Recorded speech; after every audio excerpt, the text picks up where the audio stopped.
Bismillahirrahmanirrahim. Elhamdülillahi Rabbil alemin. Vessalatu vesselamu ala Rasulina Muhammedin ve ala alihi ve sahbihi ecmain. Assalamu alaikum rahmatullahi ve berekatuh. Qadırменді достар, qadırменді ағайын. Мінекей сіздермен тәжвид сабағымызды одан әрі жалғастырамыз. Тәжвид ережелеріне, тәжвид қағидаларына да келіп жеттік. Мінекей сіздермен бұл біздің өтіп жатқан кітабымыздың ішіндегі ең негізгі бөлім. Бұған дейін өздеріңіз білесіздер, біз осы Құран әліппесіне кіріспе ретінде 2 бөлімді тамамдаған болатынбыз.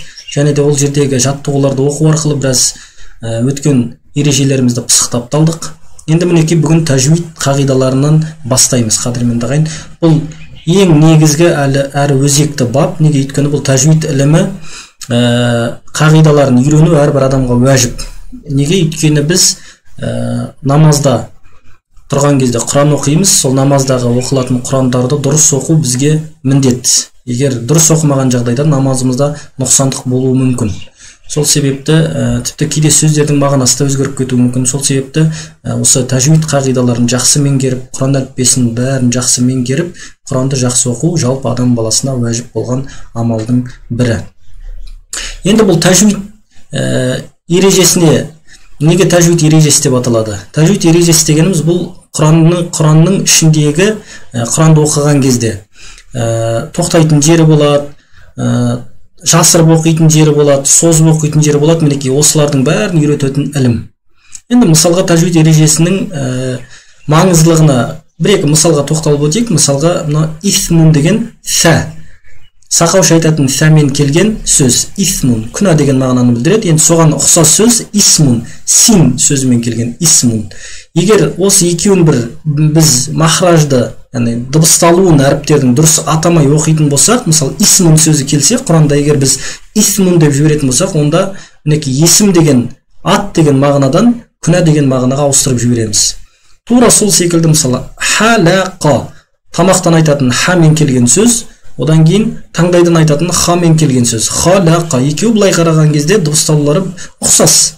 Бірақ егер біз мынаны тамақтан айтатын әріпті таңдайдан айтып жіберетін болса, халақа, онда жаратты деп мағынаны өзгеріп жібереміз. Мысалы қысқартты деген сөз келетін болса, немесе жаратты деген сөз келген жағдайда біз халақа деп оқитын жіберетін болсақ, қысқартты деп ауыстырып жібереміз. Сол себепті бұған барынша абай болған дұрыс. Құранды оқыған кезде ол үшін не істеуіміз керек?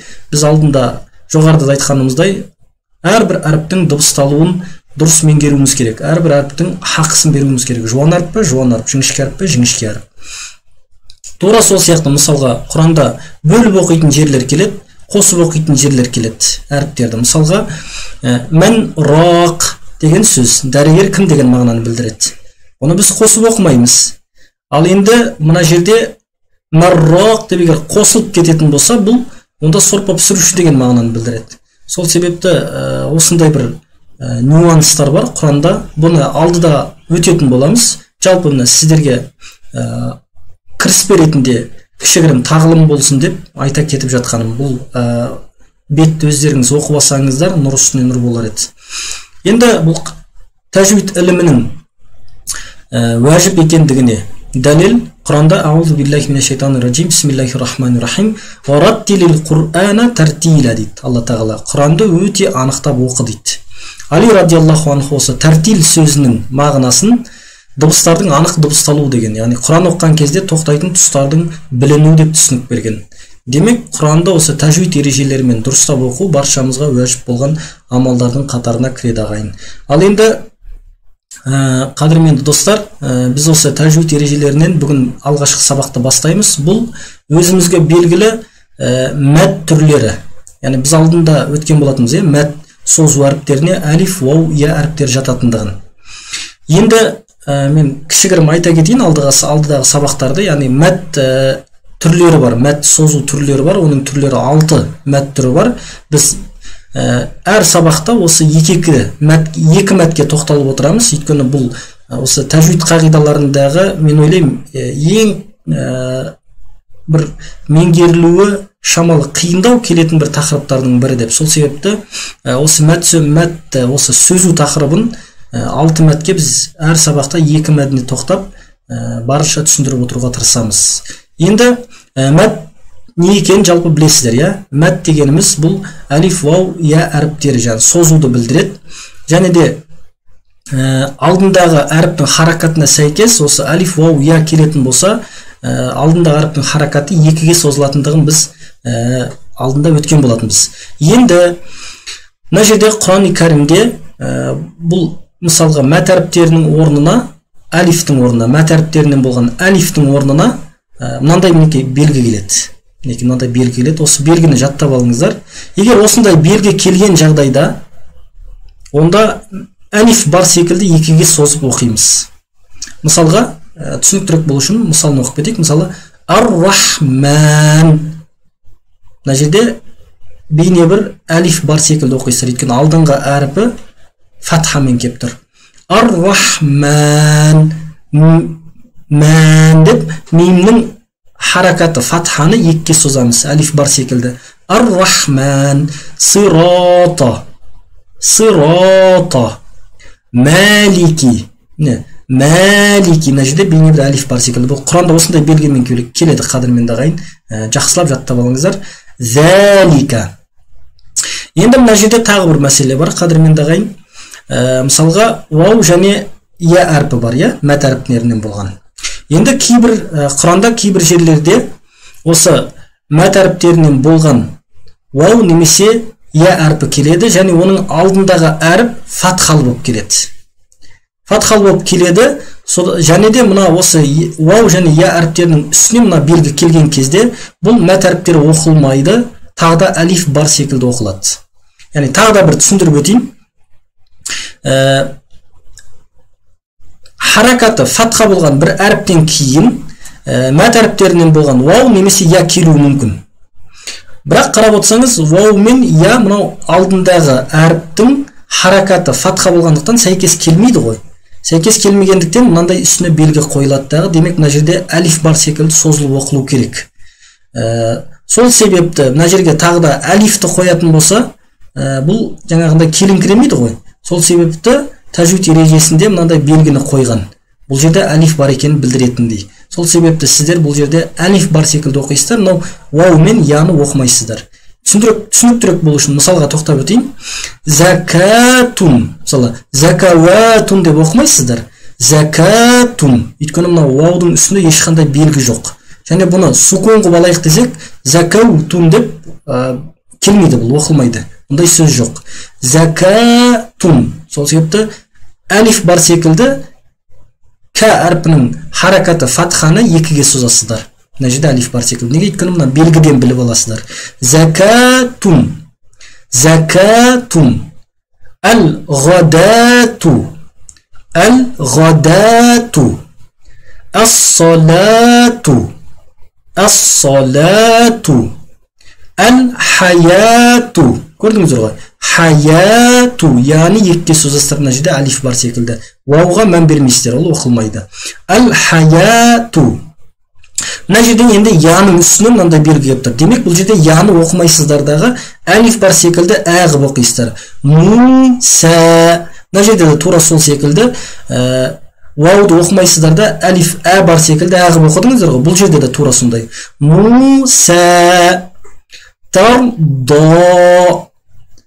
Ала. Ләм екіге созасыздар, ләмнің харакатын, фатхасын. Ала. Тазакка. Неке бұл енді өте оңай деп ойлаймын. Бұл осына белгісіне қарайсыздар. Осы белгіде мынандай харакаты фатхалы болған әріптен кейін бірден мынандай белгі келетін болса, оны екіге созасыздар. Енді харакаты фатхалы болған әріптен кейін вау мен я келіп, және үстінде мынандай белгі келсе, болды, оны әғып созып жібересіздер. Болды. Осыны біліп алсаңыздар болды. Бұл Құранда бір-екі рет практикадан өткеннен кейін иншалла үйреніп аласыздар. Енді біз мәт әріптеріне қатысты мына әріптерді өткен болатынбыз. Мәт әріптері алиф, вау, я. Бұл мәт әріптері болып асыл ретінде қала береді. Енді бізде мәт әріптерінің созылуына тағы да хамза және сукун болатын себептер болады. Бұны алдағы сабақта өтеміз. Яғни хамза және сукун келген жағдайда мәт әріптері енді 2-ден артық мөлшерге де созылады. 2-ге, 4-ге, 6-ға созылады. Бұны алдағы уақытта өтеміз, Құдай қаласа. Бірақ бізге енді мына мәселені біліп алуымыз керек. Біз алдындағы өткен өзіміздің 2-ге созып жүрген мәтіміз бар ғой. ол мәд ешбір хамзасыз және сукун белгісісіз келген болатын, иә. Яғни мына жерде мысалы ну кеп тұр, нун әрпі даммалы кеп тұр, одан кейін оған харакатына сәйкес вау кеп тұр. Мына жерде хи әрпі кеп тұр, кәсірамен оған сәйкес я әрпі кеп тұр. Одан кейін ха әрпі кеп тұр, фатхамен оған сәйкес әлиф әрпі кеп тұр. Яғни бұл жерде ешқандай қарап отырсаңыз хамза және сукун жоқ, ешқандай белгі. Сол себепті бұны біз мәтті табиғи деп атаймыз. Яғни алдындағы өткен сіздермен мәд әріптері бар ғой, созылу, мысалы қала, қила деп өттік қой, ол мәтті табиғи деп аталады. Оны осы екі харакат мөлшеріне созып қалдыра бересіздер. Осыны біліп алыңыздар. Яғни бүгін сіздермен өтетін мәттің ең бірінші түрі осы мәтті табиғи. Ал енді келесі сабақта өтетін мәттеріміз бар. Олар мысалға созылу себебі хамза және де сукун болған жағдайлар. Неге? Мына жерде мысалы созылу себебі хамза болған мәт түрлері, олар қаншаға созылатын, қалай созылатын өтеміз. Енді созылу себебі сукун болған мәттің түрлеріне де өтеміз. Яғни жалпы мәттің түрлері 6. Бүгін біз сіздермен осы мәтті табиғиға тоқталып кетейік. Одан кейін келесі сабақта Алла нәсіп етсе қалған мәт түрлерін сіздермен өтетін боламыз. Енді жалпы сабақ түсінікті болды деп ойлаймын. Мына жерде тағы да қайталап кетейін. Осы мәт себебіне созылу, мәтке созылуға екі себеп бар: хамза, сукун. Бұлар келетін болса мәт әріптері 2-ге, 4-ге, 6-ға созылады. Ал енді біздің бүгін үйренгеніміз мәтті табиғи, бұл 2-ге созылады. Мінекей біздің өткен мысалы алиф, вау, я мәт әріптеріне мінекей бірден бір мысал келтіріп кеткен. Мысалы нун, хи, ха. Мәт табиғидің 3 түріне мысал бола алады дейді осы жерде. Мінекей бір ғана мысал осы мәтті табиғиға мысал болып тұр. Мысалы нун әрпі кеп тұр, даммамен одан кейін сәйкесінше вау кеп тұр. 2-ге созамыз, алдында да өттік біз. Ну, енді хи, ха әрпінен кейін хи, кәсіра болған хи әрпінен кейін я кеп тұр, және ха әрпінен кейін әлиф кеп тұр. Демек, бұлардың бәрін 2-ге созамыз. Ну, 2-ге созылды, хи 2-ге созылды, ха 2-ге созылды.